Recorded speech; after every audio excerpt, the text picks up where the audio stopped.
What's up, guys? This is Jay Varsity, and welcome to NBA Talk Episode 16 Playoff Edition. And we're here to talk about all the Game 2s of the NBA playoffs, starting with the Raptors and the Washington Wizards. And I can't help but I gotta call this out. I gotta call out Bradley Beal, man. Like, he has been just absolutely disappointing in this series so far. I see John Wall going out and going out there trying to score, trying to get open teammates, and it's just Bradley Beal is just not putting in the work. For somebody who got such a max contract, you're giving me 9 points in a playoff game. I understand that you're playing the number 1 seed. I get it. But this is what happens when you lose to a whole bunch of teams under 500. This is what happens when you don't play well against teams under 500. You end up being an 8th seed, and instead of playing the Boston Celtics in the first round, you're playing the Toronto Raptors. And now you're in a hole where you're down 0-2. John Wall's doing everything he can. I'm seeing him put in the work. But then on the other side, I see DeMar DeRozan stepped up in game 2.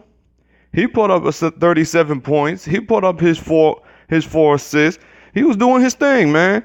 But I'm not going to go out on a limb and say that the Raptors are the team to beat right away.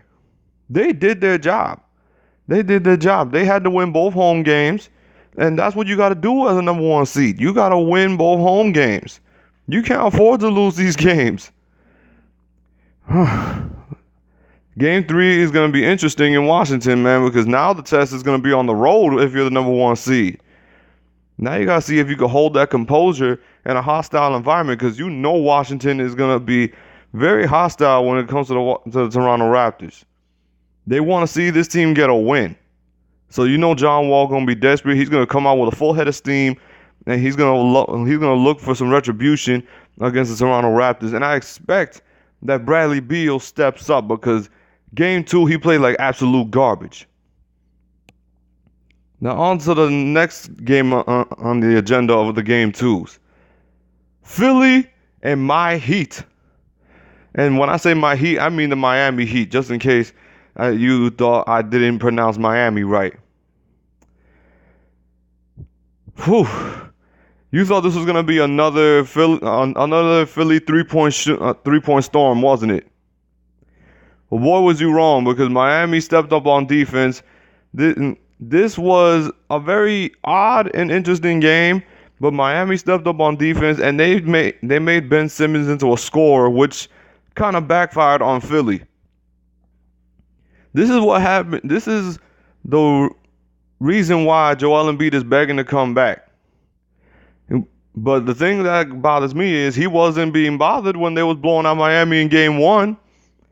But then he's seeing that Ben Simmons getting locked down, and he's seeing his teammates are struggling. Ilyasova getting in foul trouble. And speaking of fouls, in my opinion, I've never seen so many fouls being called for Philly in my life. I swear, Philly was in this game just because of all the fouls that they was calling for them. And I'm not just saying that because I'm a Heat fan. I'm not trying to be biased. I'm telling you from my opinion what I saw. I saw a whole bunch of fouls just for Philly. Miami was getting the dumbest fouls I've ever seen in my life. And D Wade, my man Dwayne Wade, came in and he just shut that crowd up, especially Kevin Hart. Even though I like Kevin Hart, he's funny as hell. D Wade came into that hostile arena, and he said, "Hold up, wait a minute. Don't let these fouls get to you. Let me lead the way." He came in off the bench, put up his 28 points, and he did his work. He led the Heat to the victory. But like I said, man, how they did work on Ben Simmons. He still put up some numbers. Yeah, they still put up some numbers. But the fact of the matter is they did not get open shots like they did in Game 1. Like I said in my last video, Game 1's our feel-out game. And look at how Miami adjusted. The Sixers should have expected that. They should have expected Miami to make adjustments. They should have expected Miami to come out more aggressive on defense. especially Josh Richardson, how he was playing on JJ Redick. But I can't wait for Game 3. The Game 3 is gonna be so damn lit. Now the next Game 2 I gotta address. Oh my Lord. The Portland Trail Blazers and the Pelicans. Jrue Holiday. Remember that name. Remember the name Jrue Holiday. Because my God, I just don't understand. How is it he's putting the clamps on Damian Lillard? Damian Lillard has been a no-show, and I'm not saying he's a no-show like he's not putting up points. He hasn't put up 20 points in these past 2 games. And the Blazers from the 3-point line have been atrocious. The Pelicans have read the Portland Trail Blazers. They've been studying their offense, and you could see it in their eyes how they are just begging for them to start to throw up those threes, because the majority of the time it's going to be contested or they're just plain old going to miss. Damian Lillard has only made 2 points. He's only made 1 shot against Jrue Holiday this whole series. He's only made 1 shot. When you got Rondo knocking down threes, you got Anthony Davis doing literally everything on the floor. He's shooting threes. He's not missing a mid-range. He's literally not being shown any sense of somebody stopping him. There's nobody on the Blazers that can stop Anthony Davis. And that's what's leading to open shots. Antoine Moore is hitting his shots. You got Jrue Holiday knocking down clutch threes in the fourth quarter, locking down possibly the best backcourt in the NBA. You got Rondo messing around with almost a triple-double in Game 2, and now the Blazers lost both home games. How do you lose both home games when you're the 3rd best team in the West? And now this is interesting. This game was interesting, all right? Eric Bledsoe, I gotta call you out, man. How are you gonna go on in a post-game interview and say, who the fuck is Terry Rozier? How are you gonna say that? How are you gonna say that? Who the fuck is Terry Rozier? He's only the one putting the work on you in the past 2 games. And like I said, I don't like the Celtics. I don't like the Celtics, but Terry Rozier is giving you that work. He's giving you that work, bro. How you gonna sit there and say who the fuck is Terry Rozier? And he's the one averaging 23 points. He's putting in good numbers for a guy who's starting in the playoffs, and he hasn't gotten a single turnover. With you guarding him. This man made you shift so far back that you knew you couldn't get back to contest that 3, and you were just watching that ball and you were just going like, oh damn. That's the face you gave when you saw Terry Rozier throw that shot up. So don't give me that you don't know who he is. You know who he is. You better step up in Game 3 because damn it, I see Giannis doing all the work, and I see that the rest of the team not doing crap. I see Giannis and Chris Middleton doing everything. And now another game I got to address. The Cavs and the Pacers, Game 2. Oh man, did LeBron lose his mind? Holy crap.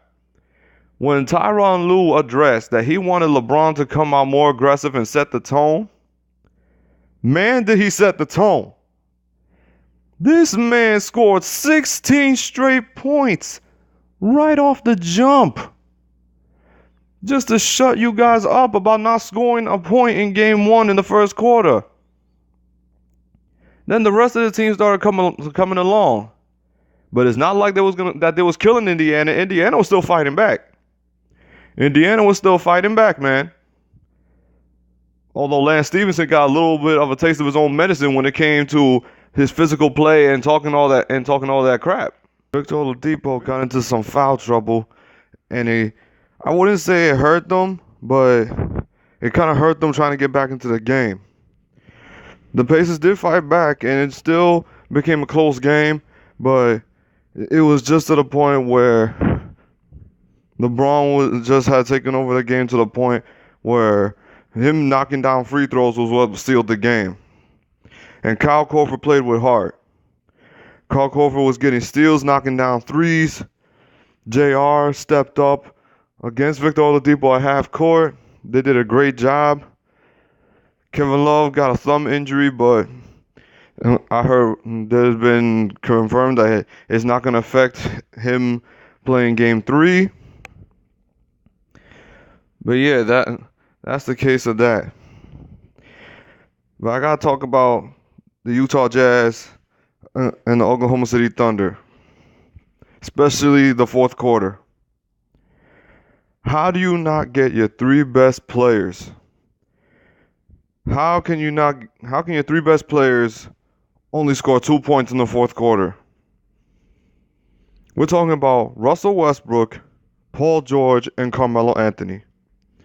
How do they only score 3 points? Not 3 points. How do they only score 2 points in the fourth quarter? How can you not get a single one of them open? All of their shots were contested. And I'm not trying to discredit the Utah Jazz. They're a good defensive team. But Billy Donovan, how can you not draw up a play where one of them gets open? How is it that they still don't know how to utilize each other to get each other open in these kinds of games? All 3 of them are still trying to play hero ball because they can't come up with a play to get one of them open. It just bothers me. It does, and that's why I say sometimes that they're inconsistent, because this is the kind of stuff I'm talking about. In a playoff game, and you have 3 primary scores, you need to get one of them open. But yeah, we gotta move on to something a little bit bigger than basketball right now. And that's sending my condolences to the Popovich family because of the passing of Aron Popovich. That is some devastating news. It's not only devastating to the Popovich family, it's devastating to the NBA family, the NBA fan base, because you don't want to see anybody going through that. I didn't know that she was ill. I really didn't know much about the Popovich family like that. But to hear such devastating news like that is just, you can't help but feel bad for Popovich just because it's somebody, it's a loved one. Seriously. Family, loved one, close friend, it doesn't matter. It's like it just hurts. It just hurts. It's hard to, I don't know how to describe it. It just hurts. Also look at Kyle Korver with the passing of his younger brother, and look at the heart that he showed playing in last night's game. But Greg Popovich, I don't know what he plans on doing. I wouldn't coach game 3 because this is bigger than basketball. It's bigger than basketball, and I'm pretty sure the Spurs fan base could understand. Anyway, the Warriors are up 2-0, but to me, I don't even care about that. I just hope that Greg Popovich takes his time, because take your time. Don't try to rush back, because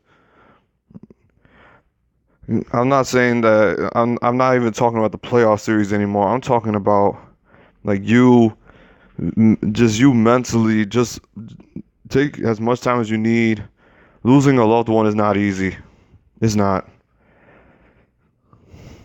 I don't know. I just don't know what else to say because just as human beings, we just gotta be considerate. I'm gonna move on to the next game, and that is the Houston Rockets and the Minnesota Timberwolves. And I am very, very, very disappointed in one player in particular, and that's KarlAnthony Towns. I am disappointed in him because of his very sucky play of these past 2 games.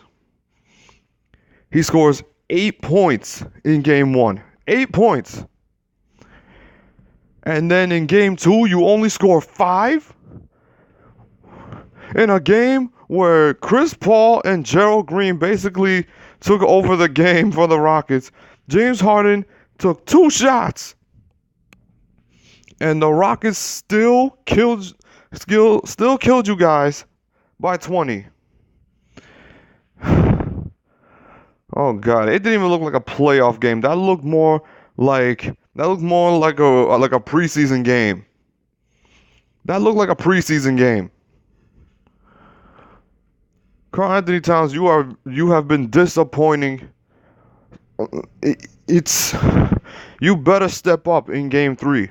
Because the only person I see that's stepping up in the playoffs so far is Jeff Teague and Andrew Wiggins. Andrew Wiggins, who hasn't played in a playoff game, is putting up better numbers than Jimmy Butler and KarlAnthony Towns. And he's supposed to be the third option.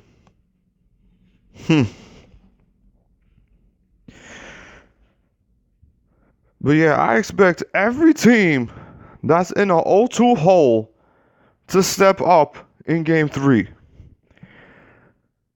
Because every team that's in an 0-2 hole, you know why you're in an 0-2 hole. Anyway, that's just my opinion on all the game 2s in the NBA playoffs so far. Game 3, all the game 3 should be lit. Looking forward to it. This is your boy J Varsity, and I am out. Peace.